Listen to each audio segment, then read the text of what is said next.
كتير مننا مش بيعرف يظبط البامية، ساعات بتطلع متسبكة قوي وساعات بتطلع خفيفة قوي. تعالي النهاردة انا هقولك على السر اللي يخلي البامية معاكي مظبوطة، ولا تبقى تقيلة على المعدة ولا تبقى خفيفة كده صيصة، هتبقى مظبوطة زي ما قال الكتاب.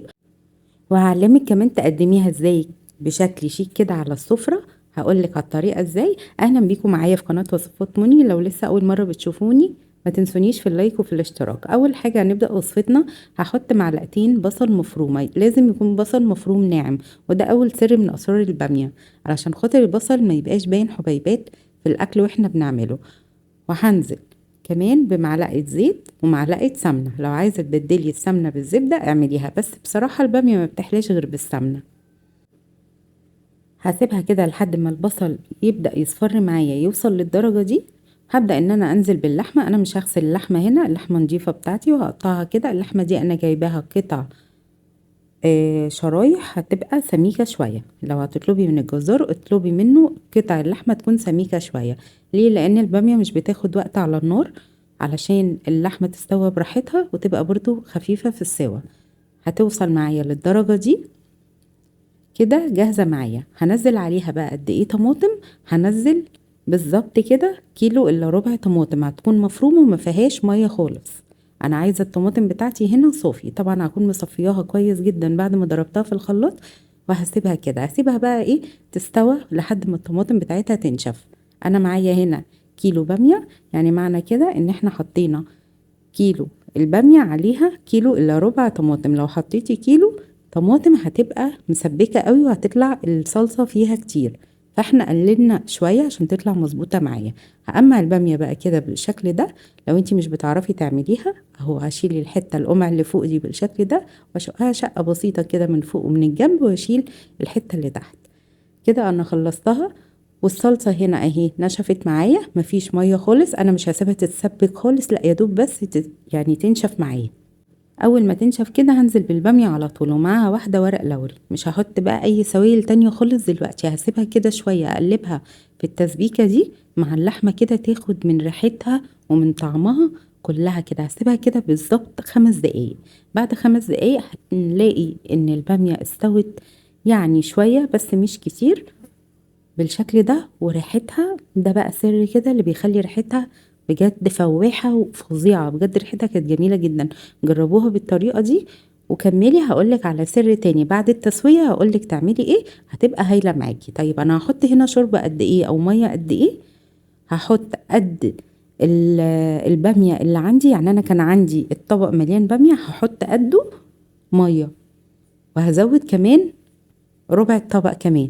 هتبقى مظبوطة معايا ومش هتطلع ابدا ولا الصلصة كتير ولا صلصة شوية، لا هتطلع مظبوطة جدا. وبعدين هنزل بملح وفلفل اسمر وكمان مرقة فورية، كيس مرقة فورية. وهحط معلقتين كبار من الدقة. الدقة دي عبارة عن ايه؟ حبيتين فلفل على فصين توم، هدقهم كويس جدا في الهون او في الكبة بتاعتك. وبعدين احط عليهم رشة ملح ورشة كمون. هسيبها بقى كده واقلبها. بعد ما نزلت عليها كل الحاجات دي اللحمة استوت معايا، هسيبها بس ان هي تستوى والشوربة بتاعتها تقل شوية. هنا دخلت في السوا وخلاص خلصت. ده بقى السر اللي بيخلي البامية نقلها حتة تانية خالص. اطفي عليها النار وهرش من فوق رشة كمون. الكمون ده انا كان عندي حصى وطحنته في البيت. اول ما طحنته حطيته كده على الباميه، ما تتخيلوش ريحه الباميه بجد فظيعه قد ايه. هايله هايله بجد. جربوا السر دوت في الاخر بعد ما تطفوا عليها خالص وتحطوا رشه الكمون دي، وبعد كده تسيبوها.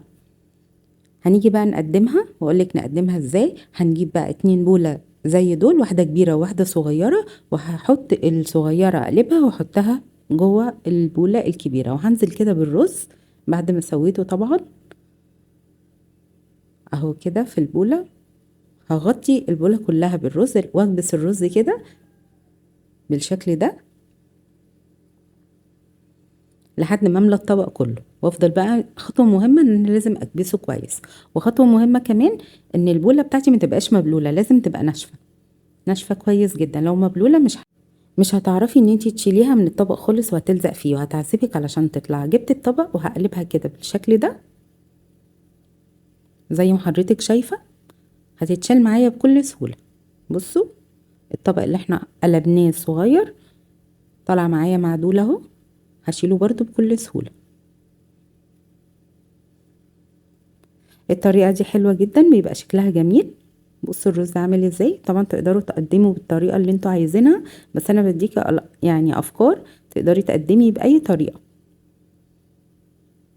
اهم حاجة ان احنا نجدد في الاكل، والاكل بجد بيطلع شكله حلو جدا. يعني بيقولوا العين بتاكل قبل اي حاجة. فلما يعني اولادك او ضيوفك يشوفوا الحاجة شكلها شيك كده على السفرة، بجد هتبقى حلوة جدا. وبعدين اصلا البامية بجد ريحتها وطعمها الكل هينبهر بيها من نظافتها وريحتها وكل حاجة. جربي الطريقة دي بالخطوات دي مظبوطة، وفي الاخر تحطي رشة الكمون.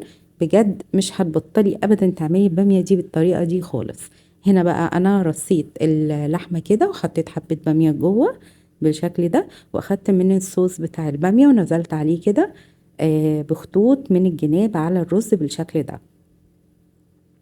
بصوا شكلها حلو ازاي. انا بصراحة الشكل ده عاجبني جدا، وان شاء الله يعجبكم انتوا كمان. جربوه، حاجة تشرف جدا قدام ضيوفك وعلى سفرتك وكمان لأولادك.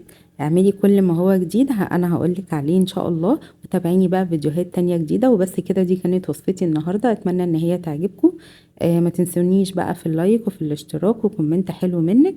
وبس كده، دي كانت وصفتي النهاردة. وكل سنة وانتوا طيبين، وتقدروا تقدموا الوصفة دي في العيد. وطبعا العيد ما يحلاش من غير بامية. والسلام عليكم ورحمة الله وبركاته.